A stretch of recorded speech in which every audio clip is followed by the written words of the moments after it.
Yon. O, di ba? Nagawa ninyo? Opo. Okay, good. Uy, sabi hindi nyo kaya. O, kasi na-perfect niyo yung activity na yun. Sige, proceed po tayo sa naming. Okay pa kayo? Naming? Mag-ano po tayo? Magpapangalan ng mga picture.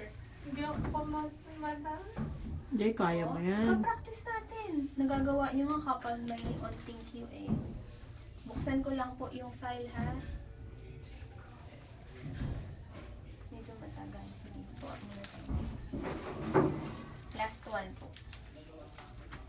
Ano yan? Ganito po ang gagawin.